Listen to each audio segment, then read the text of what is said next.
اب پہلی بات تو یہ سوچئے، کیا انسان ہر وقت نماز پڑھتا ہے، ہمیشہ روزہ رکھتا ہے؟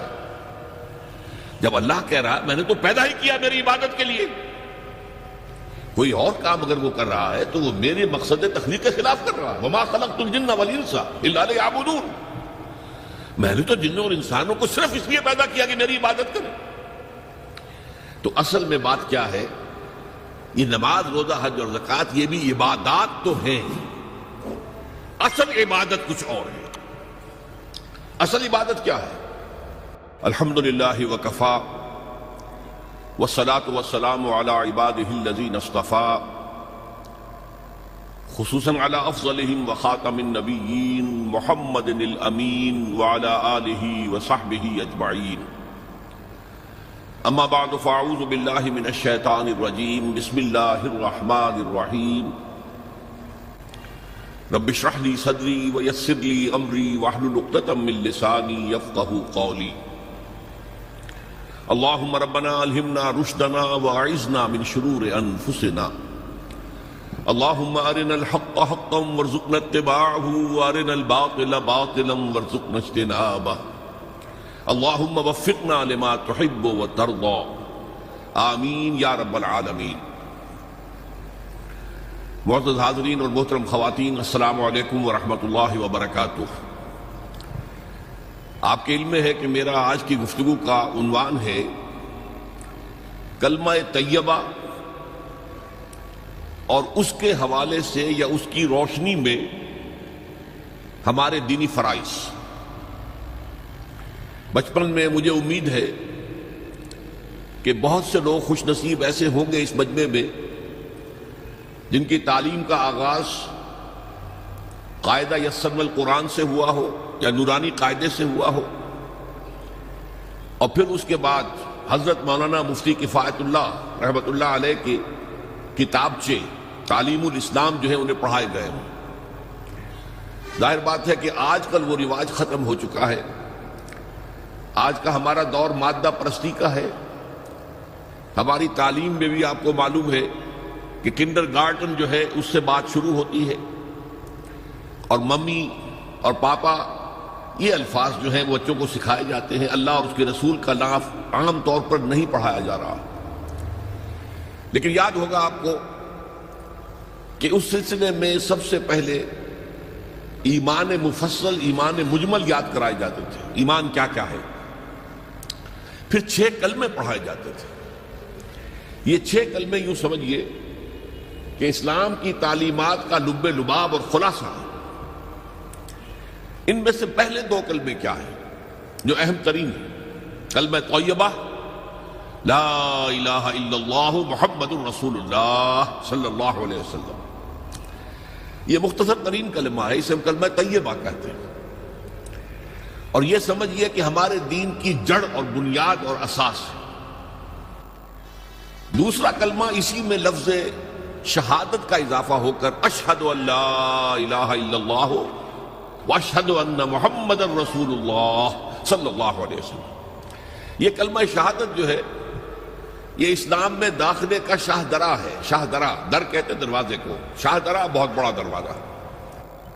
جو لوگ دلی سے واقف ہیں انہیں یاد ہوگا، معلوم ہوگا کہ دلی جو ہے وہ جمنا ندی یا جمنا دریا کے مغرب میں واقع ہے، اور مشرق سے جو بھی آتا ہے یو پی سے، اس کو پہلے ایک قصبے سے گزرنا پڑتا ہے جس کے بعد پل آتا ہے جمنا کا، اور اس قصبے کا نام ہے شاہ درا۔ اسی طرح کا شاہ درا ایک لاہور میں ہے۔ لاہور جو ہے وہ راوی کے جنوب مشرقی کنارے پر ہے، آباد ہے شہر۔ اب جو بھی پشاور سے، سرحد سے، اسلام آباد سے، پورے پنجاب سے لوگ آتے ہیں تو انہیں لاہور میں داخل ہونے کے لیے دریائے راوی کراس کرنا ہوتا ہے، لہذا وہاں بھی ایک قصبہ ہے جس کا نام شاہ درا ہے۔ شاہ درا یہ بڑا در ہے کہ جس سے داخل ہو کر آپ دلی میں یا لاہور میں داخل ہوں گے۔ اسی طرح میں نے عرض کیا کہ اسلام میں داخلے کے لیے شاہ درا جو ہے وہ ہے اشہد ان لا الہ الا اللہ واشہد ان محمد رسول اللہ صلی اللہ علیہ وسلم۔ آج میں انہی 2 کے حوالے سے آپ کے سامنے کچھ باتیں رکھ رہا ہوں۔ باتیں بالکل بنیادی ہیں، اور میں سمجھتا ہوں کہ آپ کے ذہنوں کے اندر موجود ہیں۔ صرف یہ ہے کہ آپ نے شاید زیادہ کبھی شعوری طور پر توجہ نہ دی ہو اور ان کے بارے میں کہیں گہرا غور و فکر نہ کیا ہو۔ دیکھیے پہلا جز کیا ہے؟ لا الہ الا اللہ، کلمہ توحید ہے یہ، اللہ کے سوا کوئی معبود نہیں۔ اب اس کا تقاضا کیا ہے؟ اور دوسرا جز ہے محمد الرسول اللہ صلی اللہ علیہ وسلم، اس کا تقاضا کیا ہے؟ اللہ کے سوا کوئی معبود نہیں، معبود برحق صرف اللہ ہے۔ اس کا کیا مطلب ہے؟ عبادت صرف اس کی ہوگی، کوئی معبود نہیں اللہ کے سوا، عبادت اسی کی ہوگی۔ اس عبادت کا مفہوم کیا ہے؟ قرآن مجید میں بہت سے انبیاء کی اور رسولوں کی دعوت بیان ہوئی اور نام بنام کہا گیا۔ ان کی دعوت کیا تھی؟ ان اعبدوا اللہ ما لکم من الہ غیرہ، اللہ کی عبادت کرو، تمہارا کوئی الہ اس کے سوا نہیں۔ اس کے ساتھ ہی بعض صورتوں میں ایک لفظ کا اضافہ ہوتا ہے، سورہ شعراء میں ان اعبدوا اللہ واطیعون، عبادت اللہ کی کرو، میری اطاعت کرو۔ تو اللہ کی عبادت کیا ہے جس کے لیے سورہ زاریات میں فرمایا وَمَا خَلَقْتُ الْجِنَّ وَالْإِنسَ إِلَّا لِيَعْبُدُونَ، میں نے نہیں پیدا کیا ہے جنوں اور انسانوں کو مگر صرف اس لیے کہ میری عبادت کریں۔ تو معلوم ہوا کہ لا الہ الا اللہ کا تقاضا کیا ہے؟ ہمہ تن ہمہ وقت اللہ کی عبادت۔ یہ عبادت کیا ہے؟ بدقسمتی سے مسلمانوں پر جو زوال آنا شروع ہوا خلافت راشدہ کے بعد سے، ایک زوال اسلام کا شروع ہو گیا، اگرچہ مسلمانوں کا تو عروج جاری رہا۔ دور بنو امیہ میں، دور بنو عباس میں دنیاوی اعتبار سے سطوت، شان اور شوکت بڑھتی چلی گئی، لیکن اسلام جو ہے اس کے اندر زوال شروع ہو گیا۔ سب سے پہلا زوال کیا آیا؟ وہ خلافت کہ جو مسلمانوں کو اپنے میں سے کسی بہترین شخص کا انتخاب کر کے جس کا تعین ہونا چاہیے تھا، وہ خلافت موروثی عہدہ بن گئی، خاندانی بات بن گئی، قبائلی بات بن گئی۔ یہ ہمارے زوال کا پہلا مظہر تھا۔ بہرحال اس کے بعد رفتہ رفتہ ہمارے تصورات بھی کچھ محدود ہوتے چلے گئے، ہوتے ہوتے بات یہاں تک پہنچی کہ عبادت کا مطلب ہے نماز، روزہ، حج اور زکوٰۃ۔ اب پہلی بات تو یہ سوچئے، کیا انسان ہر وقت نماز پڑھتا ہے، ہمیشہ روزہ رکھتا ہے؟ جب اللہ کہہ رہا میں نے تو پیدا ہی کیا میری عبادت کے لیے، کوئی اور کام اگر وہ کر رہا ہے تو وہ میرے مقصد تخلیق کے خلاف کر رہا ہے۔ وَمَا خَلَقْتُ الْجِنَّ وَالْإِنسَ إِلَّا لِيَعْبُدُونَ، میں نے تو جنوں اور انسانوں کو صرف اس لیے پیدا کیا کہ میری عبادت کریں۔ تو اصل میں بات کیا ہے؟ یہ نماز، روزہ، حج اور زکوٰۃ یہ بھی عبادات تو ہیں، اصل عبادت کچھ اور ہے۔ اصل عبادت کیا ہے؟ عبد کہتے ہیں غلام کو۔ غلام پچھلے زمانے کا تصور کیجئے، یہ ایسا نہیں تھا جیسے آپ کسی کو ملازم رکھ لیں۔ آج امپلائر امپلائی ریلیشن شپ یہ اور ہے۔ آپ نے کسی کو ملازم رکھا ہے، فرض کیجئے دہاڑی پر رکھا ہے، وہ 8 گھنٹے کام کرے گا، پھر چھٹی کرے گا، اس کے بعد وہ آپ کا کوئی تابع نہیں ہے، آپ کا غلام نہیں ہے، بلکہ آپ کا بھی ایک ہی ووٹ ہوگا، جب الیکشن ہوگا اس کا بھی ایک ہی ووٹ ہوگا۔ تو اصل میں غلام جو ہوتا تھا وہ ہمہ وقت، ہمہ تن، ہمہ جہد، ہمہ وجوہ بندگی کرتا تھا، اطاعت کرتا تھا۔ ملازم کہہ سکتا تھا کہ میرے تو اوقات ختم ہو گئے۔ آپ نے کسی کو رکھا خانسامہ کی حیثیت سے، اور فرض کیجئے ابھی فلش سسٹم نہیں آیا تھا تو بیت الخلاء جو ہے آپ جس طرح کے ہوتے تھے سب کو یاد ہے۔ کسی دن بھنگن نہیں آئی، آپ کہیں اس سے خانسامہ سے کدھر جاؤ بیت الخلاء صاف کراؤ، وہ صاف کہے گا صاحب میں آپ کا، میں تو خانسامہ ہوں، میں آپ کو کھانا پکا کر دینے کا پابند ہوں، میں یہ آپ کا بیت الخلاء صاف کرنے کا تو پابند نہیں ہے۔ کہے گا کہ نہیں کہے گا؟ لیکن غلام نہیں کہہ سکتا۔ غلام تو ملکیت ہے، وہ 24 گھنٹے کا مطیع ہے، جو کام کہا جائے کرنے پر مجبور ہے، انکار نہیں کر سکتا۔ اور آپ کو معلوم ہو ایک اور بات ہونی چاہیے کہ غلام تو خود مملوک ہوتا ہے، اس کی ملکیت کوئی نہیں ہوتی۔ آقا نے کوئی اگر کوٹھڑی دے دی ہے کہ تم رات کو اس میں سو جایا کرو تو کیا وہ اس کوٹھڑی کا مالک ہو گئے؟ آقا نے کوئی چارپائی دے دی ہے اس پر سویا کرو تو کیا چارپائی کا مالک ہو گئے؟ نہیں، قطعاً نہیں، خود مملوک ہے۔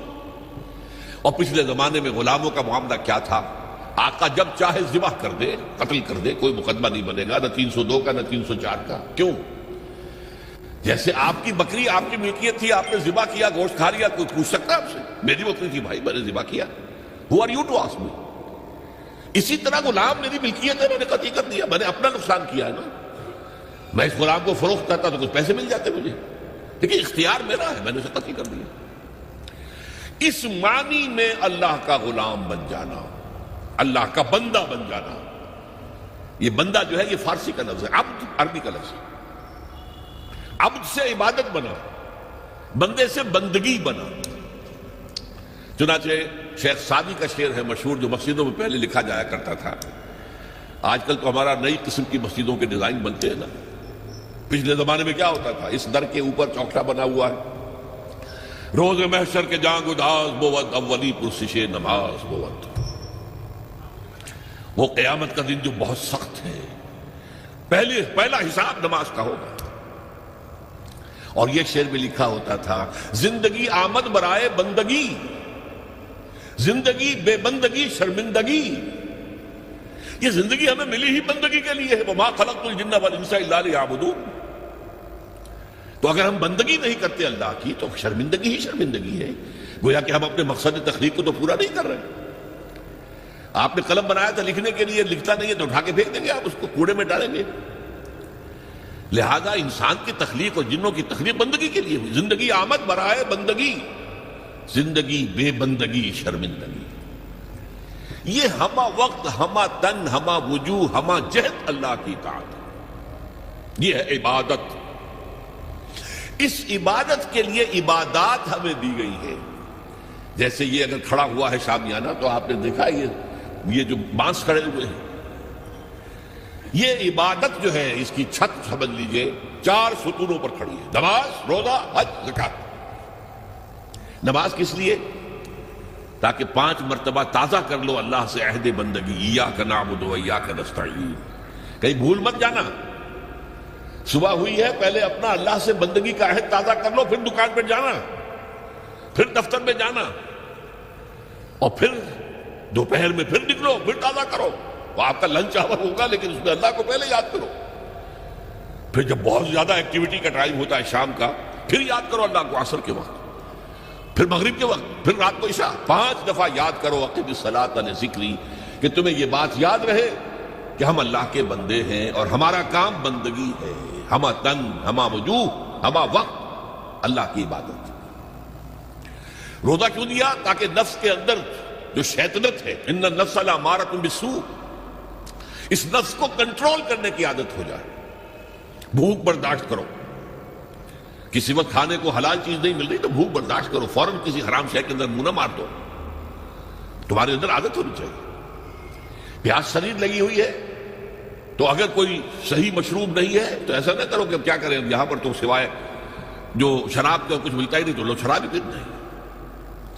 اس کے لیے مشق کرانے کے لیے 30 دن صبح سے شام تک جائز مشروب بھی نہ پیو، جائز کھانا بھی نہ کھاؤ، تاکہ تمہارے اندر صلاحیت پیدا ہو جائے کہ باقی 11 مہینوں میں ناجائز سے تو بچو۔